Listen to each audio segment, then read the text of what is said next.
So hello and welcome to Ian Watson. And Ian, today we're going to be looking at the principles in relation to mental health.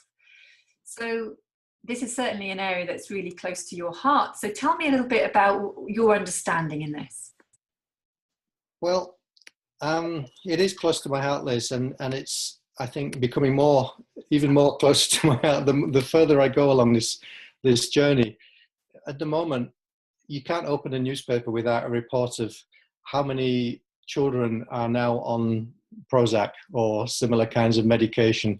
The statistics for things like anxiety disorder, depression, suicide amongst young males, self-harm amongst school children, particularly females. Really, these figures are going through the roof. And there's something that is fundamentally not right in terms of our understanding about psychological and emotional well-being, which I think the three principles understanding is addressing and could address on a much broader scale. So what would you see as the link then between this understanding and mental health? How can it make a difference? Well, there's a number of assumptions that pretty much all of us have grown up with about what how can I put it? What it means to be a human being. And some of these assumptions get not only challenged, but completely overturned once you understand what we call the three principles, or the inside out understanding. For example, people tend to assume that they have a kind of a personality which is more or less fixed. People assume that things that happen to them in their early life will continue to determine how they behave and perform and act as adults. People tend to assume these days that mental emotional problems are largely a result of brain chemistry disturbances or genetics or a combination of these. People tend to assume that there are all these external stress factors impinging on them, which are making their life difficult. People tend to assume that some people are prone to certain diseases like schizophrenia or depression, and that it's basically predetermined, it's genetic, there's nothing you can do about it. So there's a lot of assumptions that people have about really widespread and common forms of psychological suffering, which turn out to be not true. And when people start to get a glimpse of what the three principles is describing, what they start to realize, first of all, is that every human being has actually got well-being, by which I mean they've got psychological and emotional health still available and accessible to them on the inside. So that's the first kind of wake up that a lot of people have, is the realization that what they thought was lost or broken actually can never be lost for anybody. It can only be covered up. It can be obscured. We can lose sight of it, but we can't actually lose it. That's a big shift. When somebody sees that as a possibility, and then they start to explore that possibility and realize it as a reality in their own experience, it's a game changer. Because a lot of people have adopted the idea, well, I'm just going to have to live with this. I'm going to have to take this medication for the rest of my life. I'm going to assume that I am just a depressive kind of person.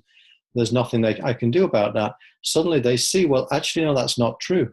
That's not fundamentally true about who I am. It's a way of being that I adopted because I didn't know any better.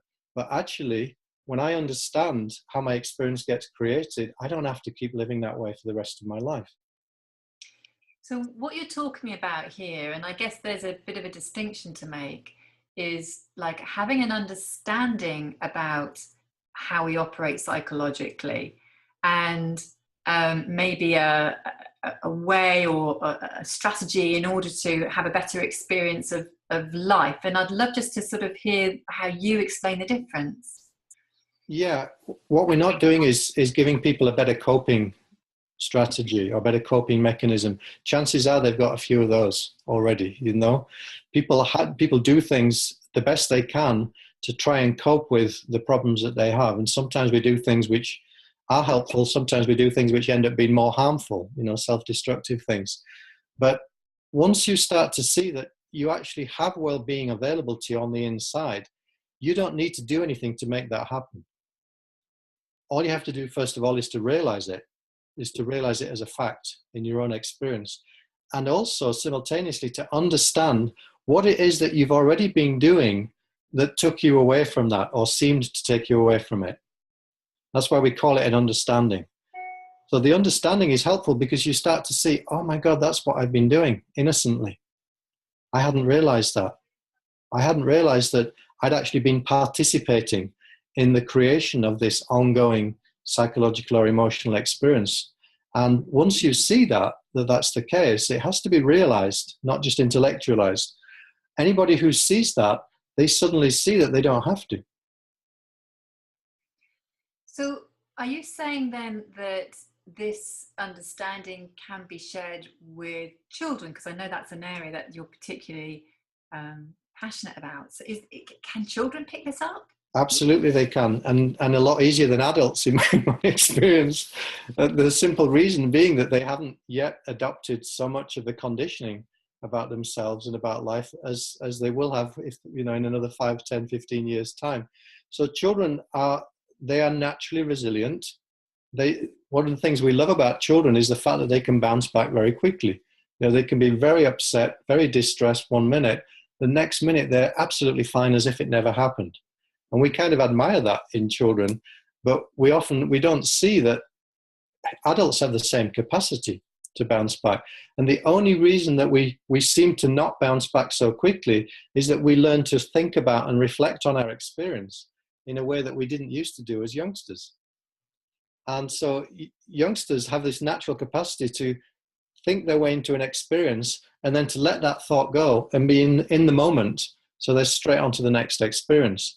So they seem to recover from things much more quicker than adults. But actually, thought is fluid for adults and children.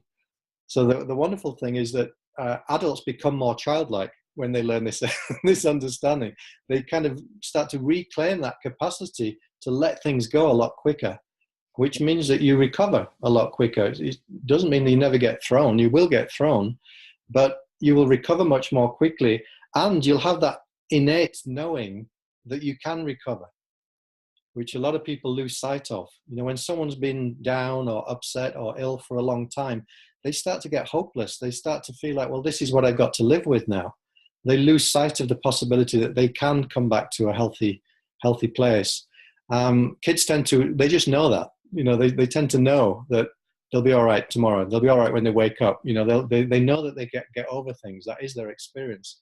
We can lose sight of that, but we can also regain that knowing. So I guess what I'm hearing in this is that this is about, particularly for adults, when it comes to mental health, it's almost an unlearning of what we've got used to doing. Is that what you're saying?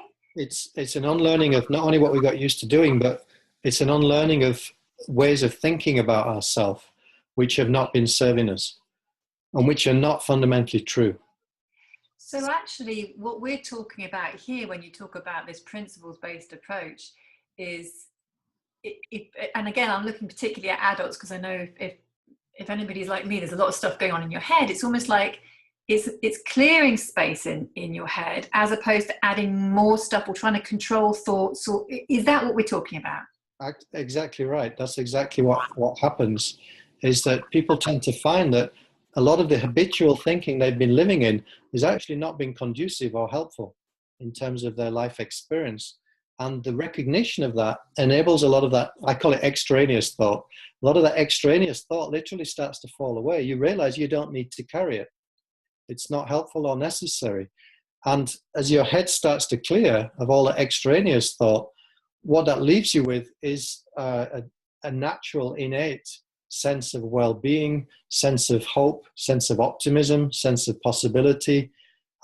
We are designed to be living in a positive, joyful experience of life most of the time, and then occasionally to feel stressed, worried, frustrated, upset. They should be just occasional things that we dip into, and then we come back to our healthy self-esteem, healthy confidence, more happy, joyous, peaceful frame of mind. Physiologically, that's the best medicine and fuel for our body also.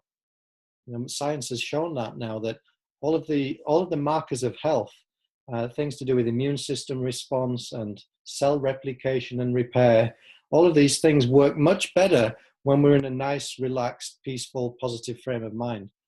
A lot of those things don't work so well when we're feeling stressed, anxious, depressed, upset, frustrated, guilty, you name it. So we're not designed to be living in those feeling states habitually, for 3, 4, 5, 6, 7 hours a day. A lot of people have got used to that as a norm, but it's not a healthy norm.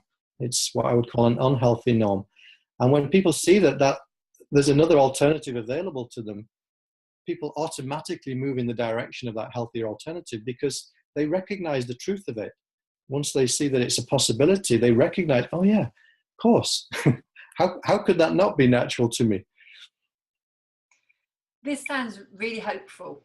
I guess that's the word that really comes into my head, if particularly for people who are working in schools or school communities, where there is very much a story of the stress that accompanies the job. And when I say a story, I just mean that there is a lot of work and expectations that people experience, and the pressure and the stress, particularly of the staff that they experience. This sounds very hopeful. This sounds a very hopeful way of working.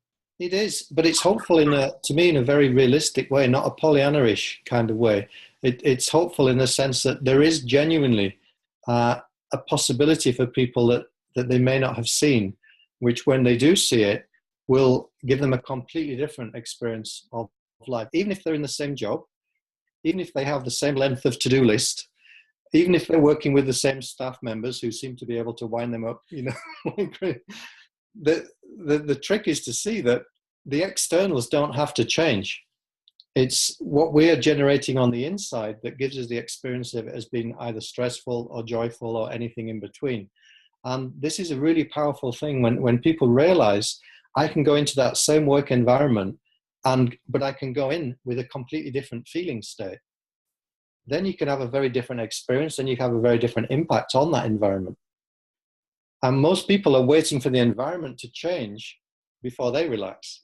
If that other person could be nicer, and maybe if I didn't have so much work to do, or the hours weren't so long, people think the external has to change before they can feel different. And that's a misunderstanding. It's not actually true. We can feel different anytime, in any circumstance. And when we do, we find that we have the power to impact that circumstance in positive ways. Ian, this is fascinating. It's been such a delight talking with you today and just hearing your thoughts around the principles of mental health. Thanks so much for your time. Thank you, Liz. I could go on about this all day.